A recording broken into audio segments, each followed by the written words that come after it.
So a couple of years ago, I was on one of these Facebook photography groups, kind of for the Michigan area, and some guy had posted the advice, before you charge anybody any money, at least for portraits, you should probably photograph at least 100 people. And I thought that was really excessive, so I didn't really say anything to him about it in the comments because I'm not really a commenter kind of person, but that just seems like so much, right? But I kind of got to thinking about it, and it kind of started brewing in my mind. And so this last year, 2020, I decided to do what I'm calling the 100-person project. Well, of course, that was last year at this point, but I didn't quite get there. This advice was a little scary to take because at that time especially, and still to some extent now, I'm scared to photograph people. I'm scared of messing up. I'm scared of not knowing how to direct people. And it just feels like there's a lot at stake emotionally to photograph people. But it made me realize this fear of, taking pictures of people. It kind of pointed out to me that it's a place where I need to grow in.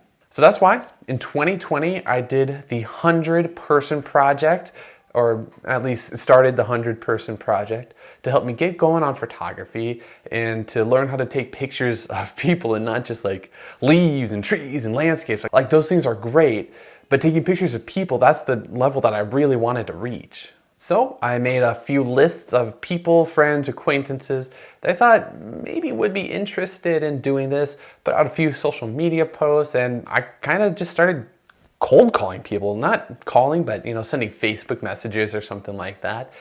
And that was scary too, because that's really where the fear of rejection started coming into it. But it did force me to get out of my comfort zone of, just messaging people and just talking to people that maybe I did or did not know super well. And when I had a photo shoot, scheduled and arranged and actually went and did it, it did help me learn how to just chat and just talk to people during a photo shoot. I mean, I'm not really a big talker myself, so this was a learning experience in and of itself that I kind of really needed too.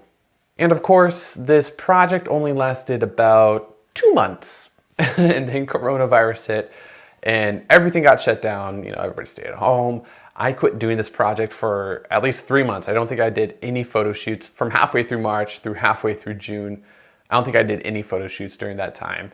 And so that was a really huge stop to my project. And one thing that was really common during the first big lockdown part was a lot of photographers did front porch sessions, front porch photo shoots.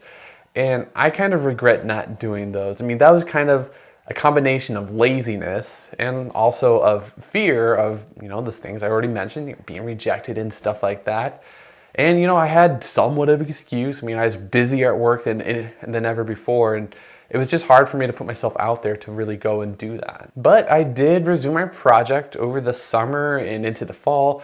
I feel like I did quite a few projects during that time, but I didn't quite make it there. I only got to 79 out of 100 people. It was a really good effort on my project, but I didn't really hit my goal. So the big question is, now what? I still want to keep working on my goal. I still want to hit that 100 people. So given the 3 months in the spring of 2020 that I didn't work on it at all, I'm going to give myself another 3 months to do it here in 2021 to hit this goal.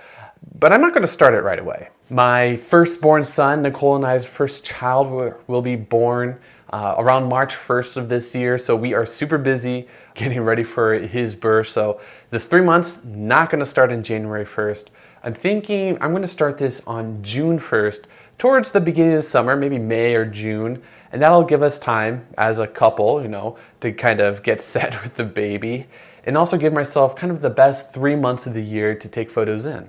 So you'll see me here before that, kind of talking about it again. And if I haven't done a photo shoot with you in 2020 as a part of the 100-person project, maybe we can do something together in 2021 to help me finish out this goal. It'll be 100 people in almost a year.